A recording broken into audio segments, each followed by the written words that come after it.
This machine came to me very unexpectedly. I'm grateful that it did. It was not working at all when I bought it. I purchased just the machine, no plug, no furniture, no portable case, nothing. Just wrap it up in a towel. Actually, I had a Singer sewing machine bag with me, so I think I carried it in that. But I bought 3 machines from the guy that day. I bought this Singer 431G combination. This was made in Germany. I also bought another German-made Singer, a Singer 411G, which I have here also. So I paid 120 Canadian for the 411G.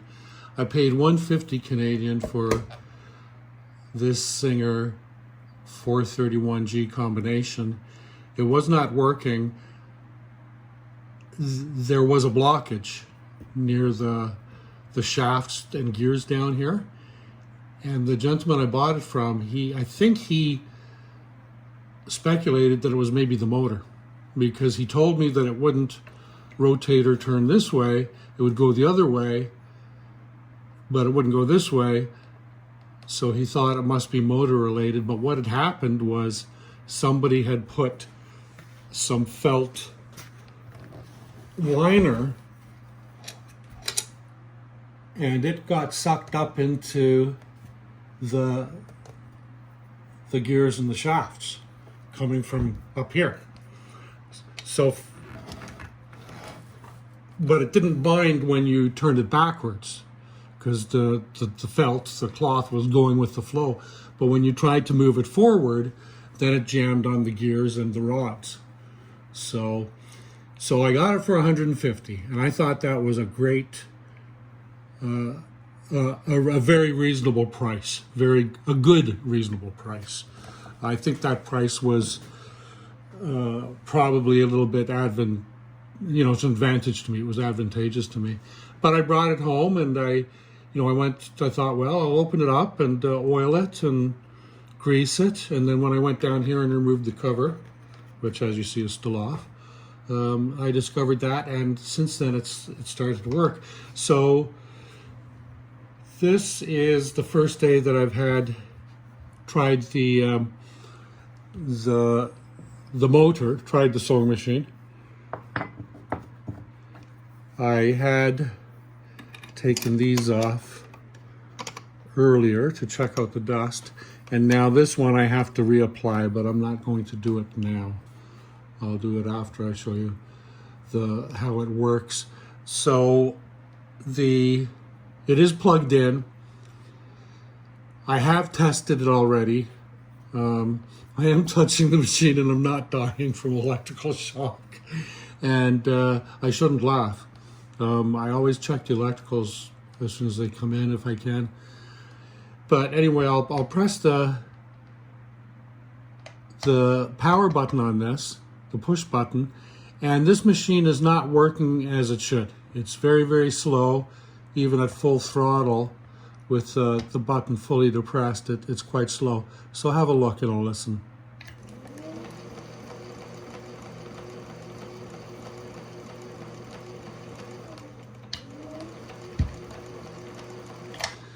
And that's the fastest it will go. That is not appropriate for this machine. But like I said, the machine, this machine I have not serviced this machine at all. I have not done the tension unit here. As part of my incoming machine process, I take these off and I degrease them, wash them in soap and water, blow dry them, and then oil them as I do to all parts of the machine. I haven't done a lot of restorations. I'm probably in the process of 3 or 4 right now. I have learned to isolate areas within the sewing machine controls, shafts and gears and that, so that I can degrease in situation, on site. What I do is I use plastic wrap bags or wraps. Mostly what I use is shop towels. And the degreaser I use is very non-harmful. It's very effective, but it's very non-harmful. It's called Crud Cutter, referred to me by a good vintage sewing machine restoration YouTuber, AndyTube. A lot of what I've learned on these machines, I learned from him. He was one of the main people I learned from. There was some other, 2 or 3 other sites probably as well. Well, there was 2 or 3 other sites as well. And that's what I like about this YouTube platform, because it is a free flow and exchange of ideas, and because it is visual video, the proof is in the pudding. We can see those things. Anyway, so I have to fix this. This needs to be greased, oiled, lubricated, cleaned, adjusted. This all needs to be cleaned. The whole thing needs to be cleaned. I would be very loath to actually strip this down entirely and give it a bath at this point, but I will get into the bottom of the bobbin complex here. The 3 or 4 restorations that I've started, every time I go right down to the hook and take the hook out, there's always thread and binding dirt down there. So that's a place that these machines have to be maintained down there. This is the big thing. That's the other big thing. High, upper thread tension and lower thread tension. But yeah, beautiful machine. What are my plans for this machine? To keep it for a number of years at least. I will restore it fairly soon. But it's not next on the list, and there's no point in taking them apart. Just have them sit there and lose parts or screws or whatever while you leave it in a lineup. That's a newbie mistake, and I've made that mistake already.